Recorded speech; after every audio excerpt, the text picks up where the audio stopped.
废除了修道院。马利诺的本来也是修士，然后结果后来说为了以身作则的啊，他就跟另外一个修女结婚。OK， 啊，那另外以身作则，要不然的话，他说要不然他讲，对，这没有对他来讲没有见证嘛，就是你就说平民就接祭司，那你比较特别啊，对不对？那但是他说好吧，那他就跟一个修女结婚，不过他那个修女也是跟他在很多生命上有很好的契合哈。然后而且新教徒里面又特别强调家庭生活中间的，所以它慢慢演变成我们现在新教啊对于这个家庭生活的看法啊，所以现在很多新教教会都把这个信徒的结婚视为理所当然，好像觉得你男大有点像男大当婚女大当嫁。然后除了圣公会之外，圣公会的因为是跟我们后来会提到，圣公会是跟罗马天主教是形式上比较像，所以圣公会的牧师是单身的。OK， 那其他的话，他当然会要求你牧者哈，就本身家庭要有见证嘛，所以这当牧者很辛苦，但要会讲道啊，然后会牧养，然后他家庭还要照顾得很好，对不对？这样的话才信徒才会觉得说，这样我才能够把你当效法的榜样。可是这样的话，无意之间就会忽视哈，独身仍然是上帝的恩赐，我想大家应该都知道啊，单身仍然是上帝的恩赐。所以说我们要避免哈，在中世纪那种属灵上的独身主义，或是现在的新教里面把这个婚姻当作优先选项。你看我们那个单身团契里面讲都是要怎么结婚哈，怎么预备自己的结婚。奇怪，为什么单身团契一定要想这样的事情呢？对，为什么单身团契我做一个单身，我为什么不能够教我一些我怎么样独身的过这一辈子呢？这不是很重要吗？为什么理所当然认为我一定要结婚呢？好像如果这样的话，你就会觉得，那如果万一种种原因没办法结婚，或者是婚姻后来没有办法持续，好像我就是一个失败者，对不对？可是不是这样的，圣经不是这个意思。所以我们要知道说，最终要有一个好的平衡，不管是有没有婚姻啊，甚至有人在婚姻里面可能更不幸福，对不对？然后都是上帝见证上帝一个机会。所以我这个地方引用这个卢云的，他也是天主教神父，他里面写的我觉得很感动。他就例如说，他说人离开上帝的时候，就会自动去寻求这种类似像婚姻这种亲密关系。虽然婚姻是上帝所设立的，很好，可是人犯罪之后呢，本身离开神之后，就会倾向于说找另外一个人来代替他啊。所以说，我们就常常以我们有没有配偶来决定说我有没有很幸福。可是这是两件事情完全不应该连在一起。就算你有配偶，这个配偶跟你是不是能够在属灵上有契合啊？甚至在生活上，不要讲属灵上，搞不好生活习惯都很难契合，对不对？那这样的话，你还一直指望着这个配偶就能够代表你很好的一个生命，那这个我觉得这样的话，你就真的是把它当偶像。所以他觉得这不是这样的。那当然。这个婚姻仍然是上帝所祝福的，而是因为说婚姻这里面借有两个人不是只有互相吸引，而是说一起回应上帝的呼召，可以在这亲密关系为上帝建造一个居所，是属神的空间。比如说两个人在这边的话，我爱你，你爱我，我们用上帝对我们的爱来互相的相爱，互相的敬爱的话，在这过程当中，让人家看到说，原来上帝在你们的家里面。它是制造出一个空间，它并不是说上帝让你 A 和 B， 我不要这么乱指A 和 B 两个在一起，然后你们两个就相亲相爱吧，然后我就祝福你们吧，让你们多子多孙吧，然后这样你们就去天堂好了，不是这样的。上帝让这两位，如果说这是上帝所许配的，如果是上帝所配合的，上帝在你们的关系当中是有心意的，是要借着你们的关系来彰显上帝的荣耀的。OK， 所以有时候我们很多婚姻辅导里面却少忘记一件事情，只是在讲怎么样合在一起。当然那是很重要，没有错。可是不要忘记婚姻主要的目的是什么？怎么样来见证上帝？那如果是独身的人怎么样？那独身的话，他第一个你要知道，独身的不一定是孤独的，而是说他在当时的中世纪来讲，他是回应上帝的呼召，知道说他被上帝呼召不要进入婚姻。而是他要将个人的内在圣所化成有形的见证，就好像很难想象，但你只要想耶稣就好了。耶稣也是独身嘛，对不对？但是人看见了耶稣，就仿佛看见上帝的同在。所以婚姻是借由两个人彼此间相爱的关系而看见上帝的同在，教会是借由一群人彼此间相爱的关系，让人看见他们仿佛看见上帝的同在。那独身的人，他也许没有其他人，但是他仍然可以借着他自己内在与神的关系，而活出来那个生命，让人看见上帝的同在。如果你觉得很难想象的话，耶稣就是个例子。OK， 所以这一点都不是，这只是上帝来见证，在这个世界上借由人的关系来见证他同在的不同方式之一。有人用单身，有人用婚姻，有人用团体，用教会，用小组，都是来见证的上帝。没有哪一个是比较特别的，以至于说他好像比较幸福，那比较好，但是我觉得，所以说我相信我们教会有很多有幸福婚姻的家庭，但是我们应该想一想，除了我们自己幸福之外，我们为了上帝做一些什么？因为所有的恩赐都是为了要荣耀上帝，不是为了要让你自己你好我好很愉快这样。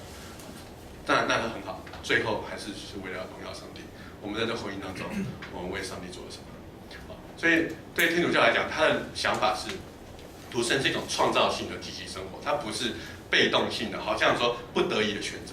它是一个创造性的选择。而且某个意义上，如果你不这样想的话，你无法了解为什么独身是这么的特别，以至于说他是借由聘约就不依靠他的亲密的关系，对自发性品，就是说不依靠钱财。所以在当时教会，我不是说现在教会的独身就是当时那些修道院的修士，他借由禁欲和贫穷还有祈祷让自己能够与上帝的关系能够更到亲密到一个程度，以及说别人可以借由他们的生命而直接看见了耶稣的同在。这是对独身者来讲他的呼召所以说并不是一个我再强调一下，并不是一个不得已的一个选择，而是说如果你可以转换一个心态的话，它是可以一个非常属灵的一个决定当然也是来自于上帝的呼召那我们现在补充一下，中世纪里面还有提到哪些东西呢？其中一个很重要一本书我不知道大家有没有看过，有看过的请举手。这个《效法基督》有几个看过？不错。那很小一本书，就那么小很薄所以以我个人来讲的话，如果真的只能带一本书走就是如果假如这个问题那除了圣经之外，我觉得这本书是非常好的一本书。OK， 非常连感，每一句话都。我相信作者祷告很久才得到的那基本上就是用一个很简单的句子来叙述，就是他是来教导当时的修士你怎么样过你的灵性生活。我们举一些简单的句子，他说最高深最有益的学问，就对自己有正确的评估。那什么是对自己最正确的评估呢？就是知道自己一无所有，就想到别人的好处，那才是最聪明的人。那但是如果说你看见别人犯罪或者落在某种罪恶当中，你不要以为自己比他们强因为你不知道你在这个好的情况能维持多久。我们都是意志软弱的人但是我们对自己的评估是知道说我们比一切人都还要软弱所以我们只是看到别人有跌倒的时候，我们应该有这样的一个心态然后呢，他说我们怎么可以到这个地步呢？我们常常为物质的暂时损失而悲哀，为小小的利益而劳碌奔走，但是对灵性上的损失却完全遗忘，不再提醒。所以这句话是对我来讲很大的提醒。对，我们常说工作很忙，事情很多，然后或者这个也许某一次那个某个卖场大减价没有去没赚到就觉得好可惜这样。可是我们在想这些问题的时候，都很少要想说，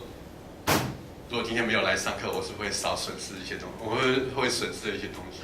或者我今天没有灵修的时候，我会不会觉得说好像很担心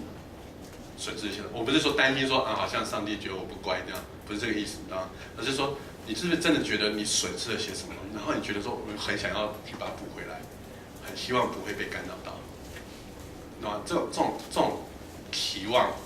我觉得我们在属灵上这种渴慕，有的时候是蛮缺乏的。那什么时候显示出这个缺乏呢？就在说他真的没有的时候，你对他的态度是什么？好吗？如果说这个你的车被撞坏了好心疼然后圣经不见了，没有关系再买一个你懂吗？就类似像这种，就是说你会觉得当你那个东西真的不见的时候，你在的时候你就觉得你好像你很属灵的样子，但真的不见了，你真的关心吗？你真的关心吗？今天牧师如果假设牧师请了一个讲员没有讲很好的道，你会不会觉得好可惜浪费我的时间？我原本希望听一个更好的东西，我希望能够学到的更多，但是却没有，你会不会觉得可惜？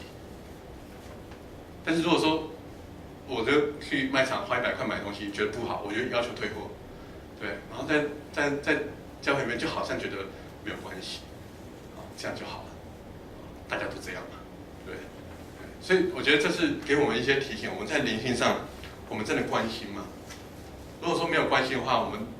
做那种什么灵修啊，什么更丰盛的生命啊，做祷告啊什么，其实你就知道为什么会没有那种感动，因为大家都在敷衍，我做给你看，你做给我看，然后这样互相监督一下，就是说好像没有，好像我们都还在这里这样。可是你真的要想一想，那这是不是你所关切的？你真的希望吗？你真的想要吗？如果失去了，你是不是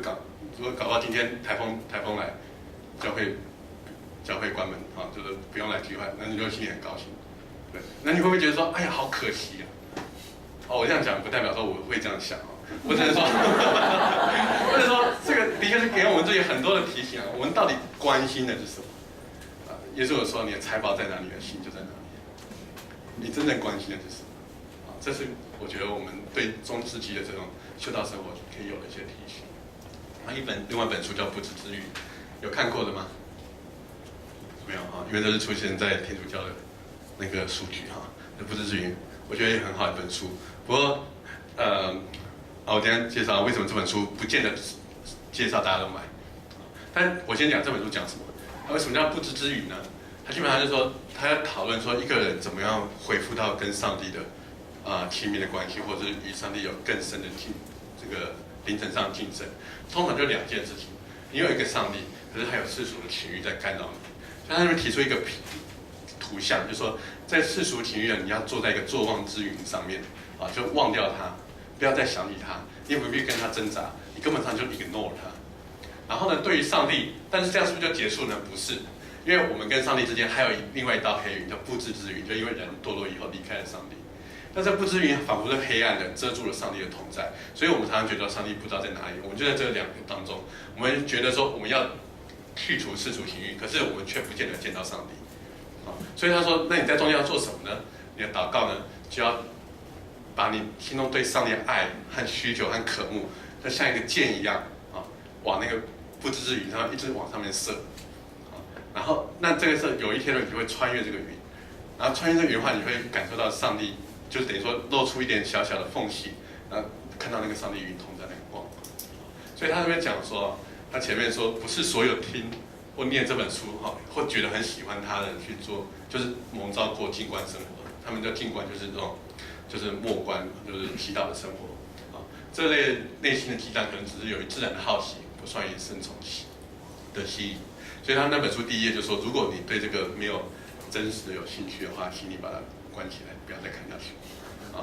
那他不是为你写的他是为那些真的想要的人那他说你要以虔诚的爱举心向主，只仰望他之身，不祈求他的任何恩惠要专心的渴慕他，让这件事情成为你唯一所关心的。然后说一个人是否真的蒙宠可以过这个静观的生活，最重要的一个标志呢，是在于说很特别不是说什么别的，而是说如果你这个恩宠失去的时候，却又得到的时候，你那时候的态度是什么？那他写在这本书最后一章那我就点这个看大家要不要去了解。但是他最后讲一句话，说这是奥古斯丁都讲的，说一个真正基督徒的整个一生是这种踏实的神圣愿望。所以踏实的神圣愿望就是说，你知道说你在做的过程当中，你是与上帝同在的，但它仍然是一个愿望，因为我们跟上帝中间隔着这个不治之云，常常会阻挠我们。那它并不是说保证我们从此之后用这个方法来修行，然后你就会永远感受到与上帝同在，不是这本书讲内容，而是说你即使在这样的情况之下，你常常还是会落入一种那个恩宠失去的状况。可是在失去的状况之下，你该怎么做，来等待着上帝有一天向你长脸？所以这个我很难形容这中间所讲的，因为我觉得我自己修行还不够当然讲修行有点奇怪，而是说你自己跟上帝的关系到某个程度的时候，你会发现他讲的东西是相当的有启发性的，而不是说我们现在常常觉得说今天感觉怎么样明天感觉怎么样怎样，这不是只是感觉，是你灵性上的一个问题。那除了这两本书之外，就介绍一个很重要的一个修士啊，叫法兰西斯，大家都看过这个他的歌，对不对？法兰西斯的祷告很感人。那他的生平是什么呢？他基本上他就是一个富商之子，原来是个纨绔子弟啊。在中世纪的时候，那时候一个经济开始活络起来，他爸爸是卖布的啊，然后他曾经就为了参加十字军东征，所以他就就是他爸就给他买一个很好的马。很好的盔甲，然后还有一个仆人，哇，就是浩浩荡荡的去打仗，然后结果被人家抓起来了，抓了1年，然后就是受尽很多苦，然后回来之后觉得哇，这个是打仗不是好玩的事情，然后后来呢，但是就看到当时很多，因为这个战争哈，就很多旁边那些贫穷人啊，很多那个就是等于说被破坏的教堂，还有那些很贫穷人在旁边祈祷，然后就祈祷，他觉得心中觉得很不舍，就觉得啊，原来这个世界是这个样子，和他想象的不一样。然后后来上帝就有一个意象感动他，说上帝要呼召他出来，所以他就跟他爸爸说：“我现在要去变卖我的东西哈，然后想要去盖教堂，因为很多教堂都毁坏了。他想到只是想去盖教堂，然后他爸就觉得莫名其妙，就是说如果你这样的话，我就不认你这个儿子，把你所有东西就给我，就还给我。他原本是讲一个气话，然后呢，那个法兰西斯是